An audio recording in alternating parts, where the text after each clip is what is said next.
घर की बेटी दाल बराबर। आन्या डांस करने में उस्ताद। एक स्टेप जो वो देख लेती तो हूबहू उसे उतार देती। अरे आन्या बेटा, मेरी बेटी को भी डांस सिखा देना, उसका एनुअल प्रोग्राम है। हाँ आंटी, क्यों नहीं, अब कल शाम उसको भेज देना, मैं सिखा दूंगी।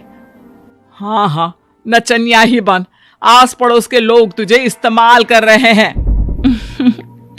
माँ, इस्तेमाल मेरा नहीं कला का हो रहा है। नाचना एक कला है, कला। आन्या हर बात में अच्छी थी, फिर चाहे वो अच्छा व्यवहार हो या फिर लोगों की मदद करना। वो हमेशा खुद के शौक को पूरा करने के लिए व्यस्त रहती, लेकिन घर वालों को तो उसका ये काम सिर्फ समय की बर्बादी लगता है। कहाँ है आन्या? उसको बोलो कि आज शाम को खाना वही बनाएगी। सपना देख लो कि तुम्हारी बेटी घर का खाना बनाएगी। अरे आसपास के लोगों का काम करने से उसे फुर्सत मिले तब तो कहीं जाकर वो हमारे घर का काम करेगी ना। देखो ना, इकलौती बेटी, ऊपर से गैर जिम्मेदार, अब करे तो क्या करे। तभी पड़ोस की पिंकी आ जाती है। अंकल आंटी, आन्या दीदी कहाँ है? वो क्या है ना, मेरा क्लास वर्क है, वो मुझे समझ में नहीं आ रहा, तो मम्मी ने कहा कि आन्या दीदी से पूछ लो। हाँ हाँ, क्यों नहीं, खुद का तो कोई काम है ही नहीं उसे। जाओ जाओ, सीढ़ी से ऊपर चली जाओ, वही कमरे में है आन्या। एक रोज शहर में डांस कंपटीशन वाले लोग आते हैं, जहां आन्या का डांस सबको पसंद आता है। क्या बात है, छोटे से शहर में इतना टैलेंट? बेटा, कौन सिखाता है आपको? कोई नहीं सर, वो क्या है ना, मैं टीवी देखकर सीख जाती हूँ। अरे वाह, और आपके मम्मी पापा कहाँ हैं? वो नहीं आए? नहीं, वो लोग नहीं आए हैं। आन्या कंपटीशन जीत जाती है और घर में टीवी वाले आन्या का इंटरव्यू लेने आते हैं। अरे क्या है, कहाँ घुसे जा रहे हो, क्या हो गया? आप आन्या की माँ है ना? वो क्या है ना, आपकी बेटी ने डांस का कंपटीशन जीता है, हमारे शहर के लिए ये गर्व की बात है, तो हम लोग उनका इंटरव्यू लेने आए हैं। ओहो, बड़ा तीर मारा हो जैसे। अरे उसे आता ही क्या है डांस के सिवा, कुछ और करती तो शायद गर्व होता। तभी वहां आन्या आ जाती है और पत्रकारों को इंटरव्यू देती है। उसी रोज पिता के ऑफिस में। देखो तो आजकल के बच्चे कितने स्मार्ट है, धन्य है ऐसे बच्चों के माता पिता को।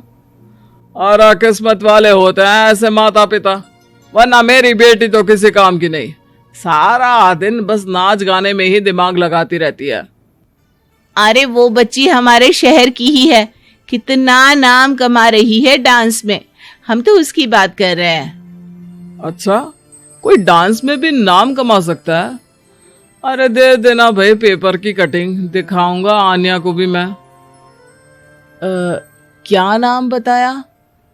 आन्या?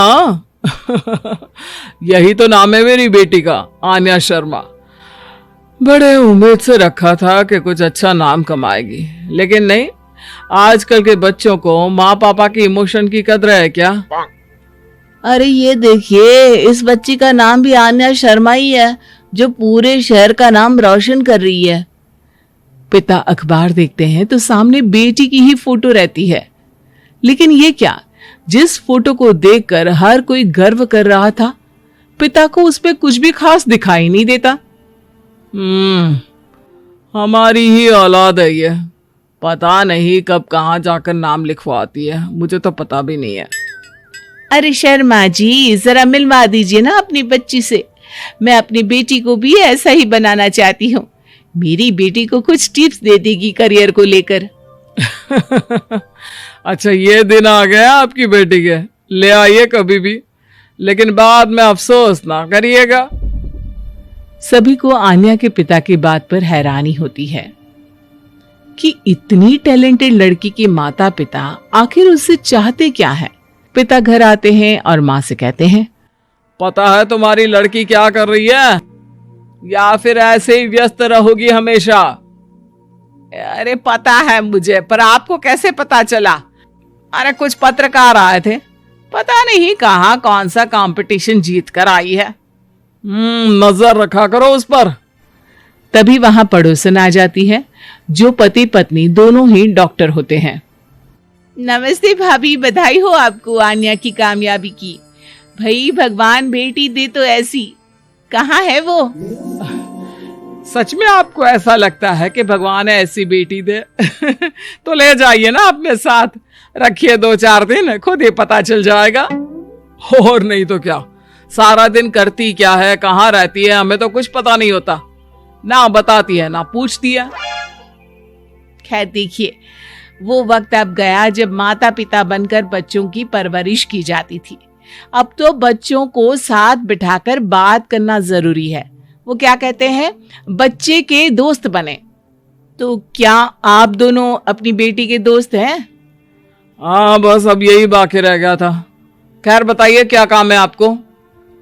वो क्या है ना, मैं और मेरे पति दोनों को ही इमरजेंसी कॉल आ गई है अस्पताल से। मेरी बेटी आन्या की अच्छी दोस्त है, तो मैं क्या उसे आन्या के पास छोड़ दूं अगर वो फ्री है तो? माँ कुछ बोलती उतने में ही आन्या आ जाती है। वाह आंटी, क्यों नहीं, मैं फ्री ही हूँ, आप निश्चिंत रहिए, मैं उसका पूरा ख्याल रखूंगी। थैंक्स बेटा। वो अपनी बेटी उनके घर छोड़ जाती है, जो आन्या की उम्र की ही होती है। ये क्या मजाक है आन्या? हम लोगों को सोना भी होता है और हर घर का अपना कायदा होता है। मुझे बिल्कुल पसंद नहीं है कि तुम किसी को भी घर में घुसा लो। धीरे बोलिए पापा, कैसी बात कर रहे हैं? अंकल आंटी डॉक्टर है, पता है ना डॉक्टर का फर्ज क्या होता है। अगर वो किसी की जिंदगी बचा रहे हैं तो क्या हमारा फर्ज नहीं बनता कि हम भी उनकी किसी न किसी तरह से मदद करें? आपको तो पता है घर पर अकेले रहना कितना अनसेफ है। हाँ, तो दुनिया को सेफ करने का जिम्मा तू नहीं ले रखा है? अरे बहुत महंगे अस्पताल के डॉक्टर हैं वो लोग, खूब पैसा मिलता होगा, लेकिन ये नहीं कि मेड रख ले। क्या कहती आन्या, कैसे माँ पिता को समझाती कि किसी की मदद करना कोई बुरी बात नहीं है। खैर कुछ महीनों बाद आधी रात को माँ जोर जोर से चिल्लाकर आन्या के कमरे में जाती है। बेटा बेटा आन्या, पापा के सीने में दर्द हो रहा है, बेटा कुछ कर। हाँ माँ, मैं डॉक्टर को फोन करती हूँ। आन्या डॉक्टर को फोन करती है, लेकिन माँ डॉक्टर को तो आने में काफी वक्त लग जाएगा, मैं पिंकी के पापा को बुला लाऊं? अरे वो नहीं आएंगे बेटा, वो लोग बहुत बड़े डॉक्टर हैं और हम लोगों के पास इतने पैसे भी नहीं है। माँ, मैंने डांस कंपटीशन में जो पैसे जीते थे वो है मेरे पास, आप चिंता ना करें, बस पापा का इलाज करवा ले। आन्या के कहने पर वो बड़े डॉक्टर ना सिर्फ आन्या के पापा का इलाज करते हैं, बल्कि उन्हें ठीक करके घर भी ले आते हैं।